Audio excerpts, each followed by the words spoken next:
નમસ્કાર મિત્રો અંગ્રેજી વ્યાકરણમાં આપણે અગાઉના લેક્ચરમાં ટેન્સ વિશે ભણી ગયા છીએ.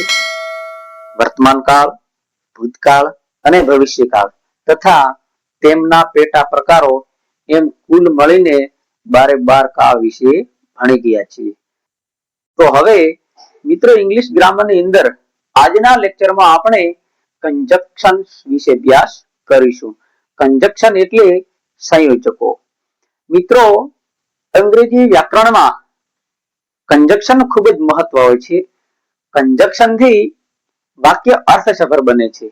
તો મિત્રો હવે આપણે કંજક્શન વિશે જાણીશું. કંજક્શન્સ એટલે કે સંયોજકો. તો હવે આ સંયોજકોનો ઉપયોગ વાક્યમાં ક્યાં થાય છે, કેવી રીતે થાય છે, કયા વાક્યમાં કયો સંયોજક વપરાય છે તેના વિશે અભ્યાસ કરીશું. તો મિત્રો કંજક્શન્સ વાપરતા પહેલા આપણે તેના થોડા નિયમો વિશે જોઈશું.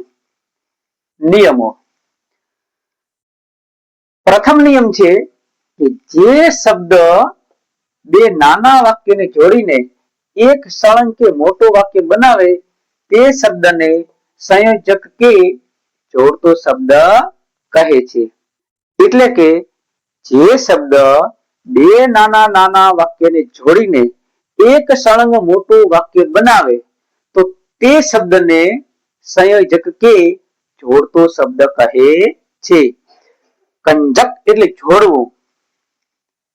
કંજક્ટ એટલે જોડવું. કોઈ પણ બે નાના વાક્ય આપેલા હોય તે બે વાક્યને જોડવા માટે જે શબ્દનો ઉપયોગ થાય તેને સંયોજક કહે છે. દાખલા તરીકે બે વાક્ય એવા હોય કે હું શાળાએ નહીં જાઉં અને બીજું વાક્ય હોય કે હું બીમાર છું. તો આ બંને વાક્યને જોડવા માટે અને અર્થસભર બનાવવા માટે જે શબ્દનો ઉપયોગ થાય તેને સંયોજક કહે છે. એટલે કે એવું કહેવામાં આવે કે હું શાળાએ નહીં જાઉં કારણ કે હું બીમાર છું. તો અહીં કારણ કે જે શબ્દનો ઉપયોગ થયો છે તે શબ્દને સંયોજક કહે છે.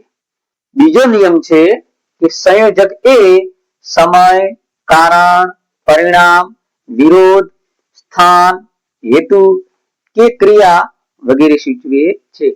એટલે કે સંયોજકો તે કોઈ સમય સૂચવે છે, કોઈ કારણ સૂચવે છે, કોઈ પરિણામ સૂચવે છે, કોઈ વિરોધ સૂચવે છે, કોઈ સ્થાન સૂચવે છે, કોઈ હેતુ સૂચવે છે કે કોઈ ક્રિયા સૂચવે છે. આપણે પેલું વાક્ય જોયું કે હું શાળાએ નહીં જાઉં કારણ કે હું બીમાર છું. તો આ તેનું કારણ બતાવે છે કે હું શાળાએ નહીં જાઉં. શા માટે શાળાએ નહીં જાઉં? તો કારણ કે હું બીમાર છું. અહીં કારણ કે શબ્દ આવ્યો તે સૂચવે છે કંજક્શન. ત્રીજું છે સંયોજક વાક્યના અર્થ અને ઉપયોગ મુજબ વપરાય છે.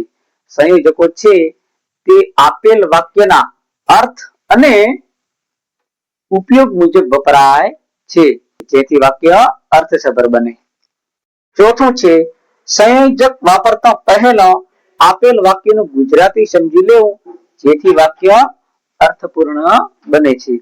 એટલે કે સંયોજકનો ઉપયોગ કરતા પહેલા જે વાક્ય આપેલા હોય તે વાક્યનું ગુજરાતી સમજી લેવું જેથી વાક્ય અર્થસભર બને છે.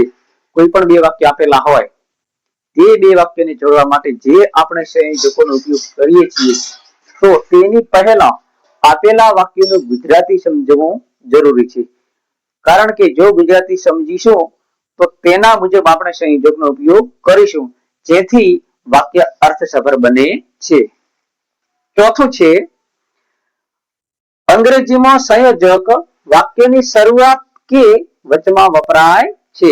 આપણે આવતા લેક્ચરમાં કયો સંયોજક ક્યાં વપરાય છે, વાક્યની અંદર કયો સંયોજક વપરાય છે તેના વિશે અભ્યાસ કરીશું.